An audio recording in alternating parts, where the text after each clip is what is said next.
1%, that's all it takes. Not all day, just a moment to shift your direction. Well, welcome to the pilot episode of the 1%. And the 1%, I should probably mute that. The 1%, it's really bringing you wealth and wisdom on Wednesdays for 1% of your day, which is about 15 minutes or so. And I cannot wait to bring you today's guest. And you might have heard him on Breakthrough Radio. You might already know him, but I want to go ahead and bring up my guest, bringing to the stage Jay from Audacious Faith Ministries. And I'm so excited to have you here, Jay, because for those of you who are hearing this on Breakthrough Radio, before it goes into syndication and other places, you might know him from Tuesdays, Audacious Faith Radios at 9 a.m. Eastern on Breakthrough Radio.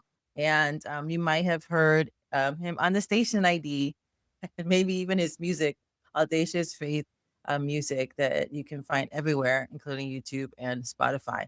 But today we're going to be talking about money and finances and wisdom and about wealth around those kind of things, because that's something that actually we haven't spoken about. So Jay, if you can go ahead and introduce yourself to everyone.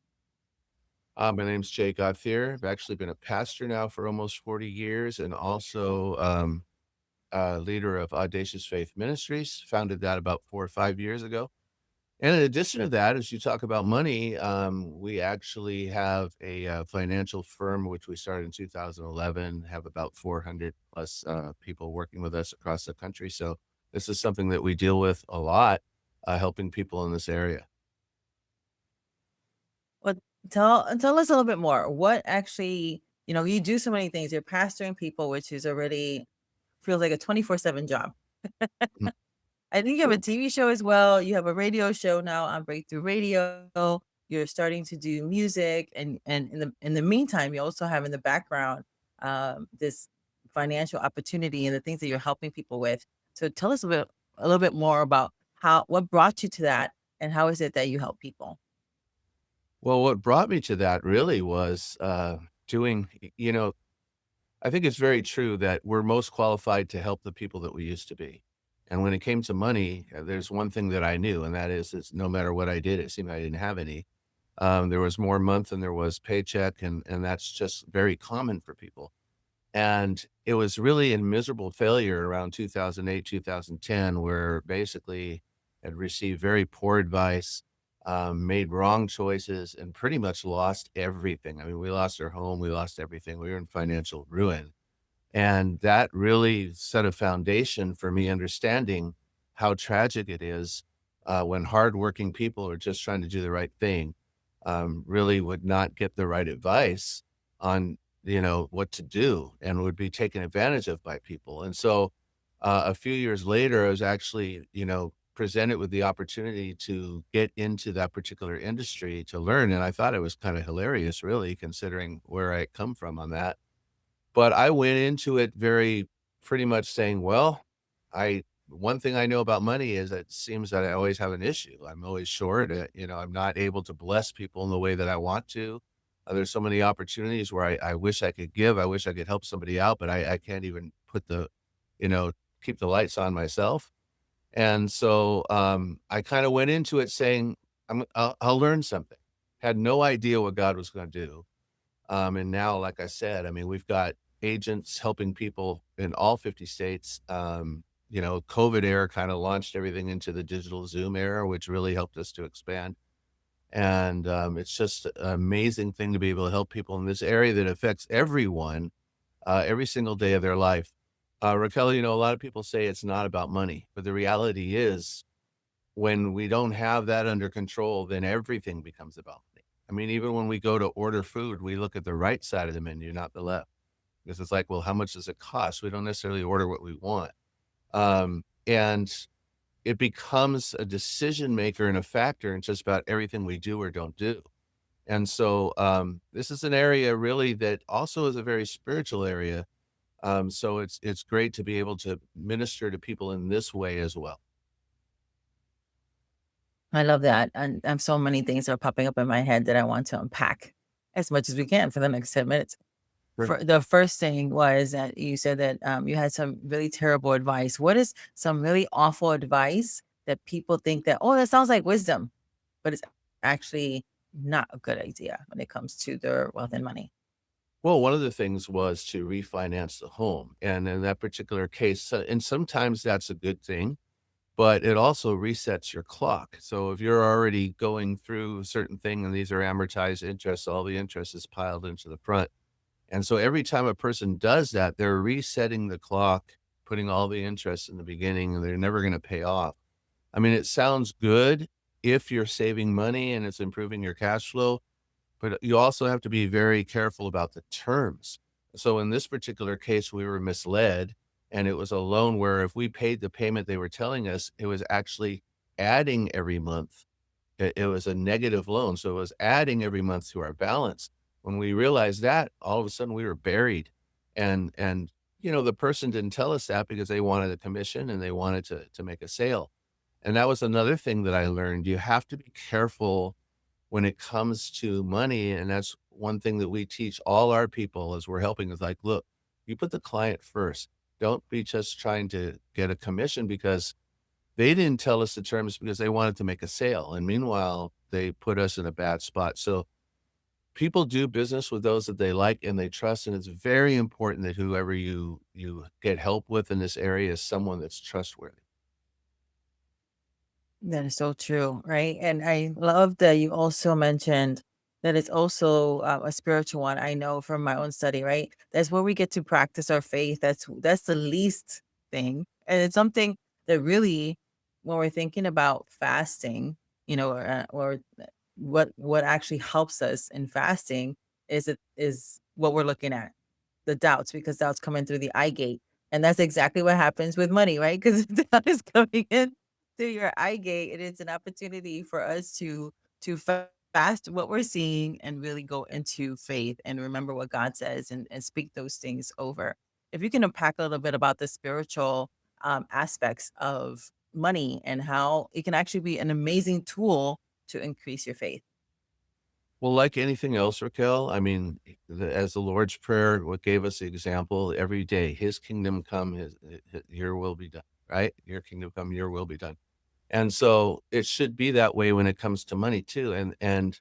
Um, we're told in scripture not to put the Lord God to the test, except when it comes to money. In the book of Malachi, he says, hey, bring the tithe into the storehouse, test me in this and see if I don't fill the barns, And so this is one area where he says, it's almost like he's saying, I dare you to trust me here, just do it.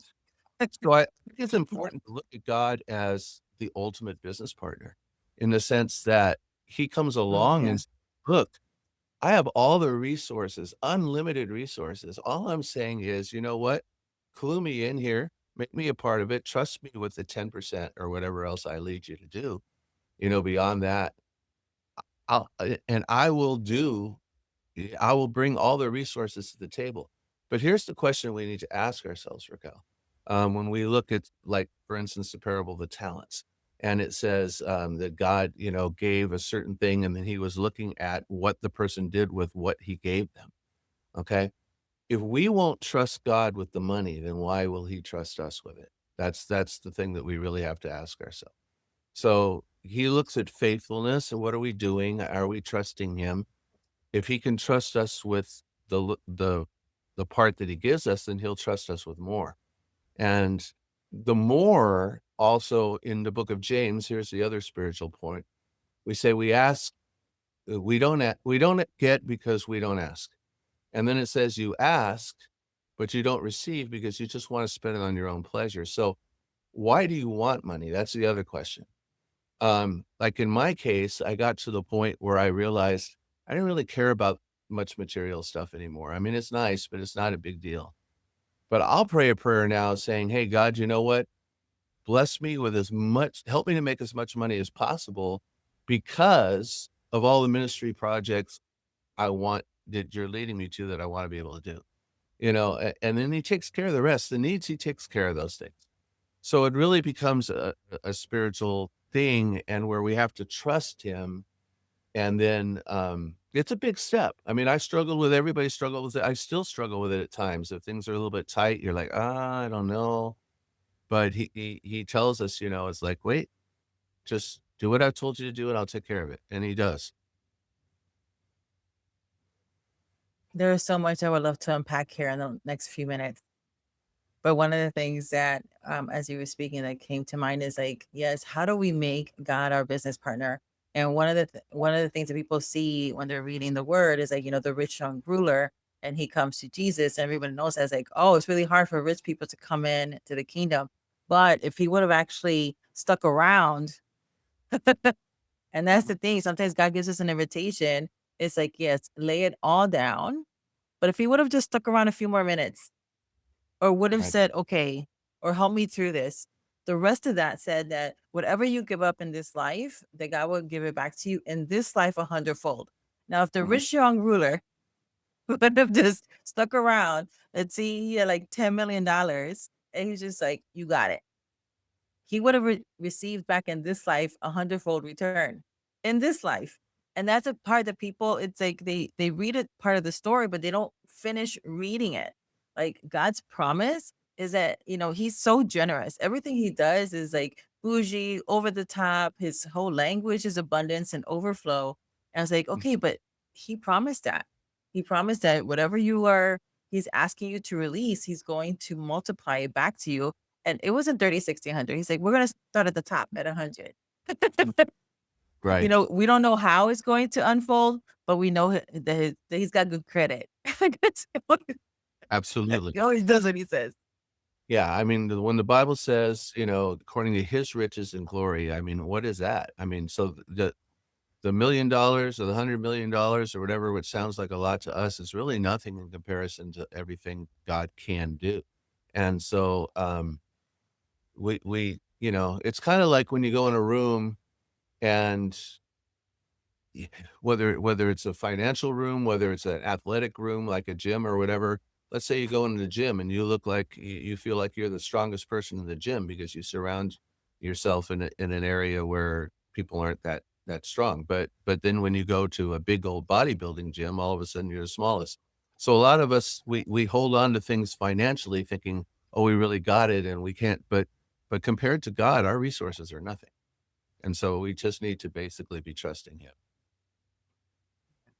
So good. I have one more question before we wrap up our 1%. But for those who are watching this on the replay for live, on the live that we're doing this, because I don't make any really cuts.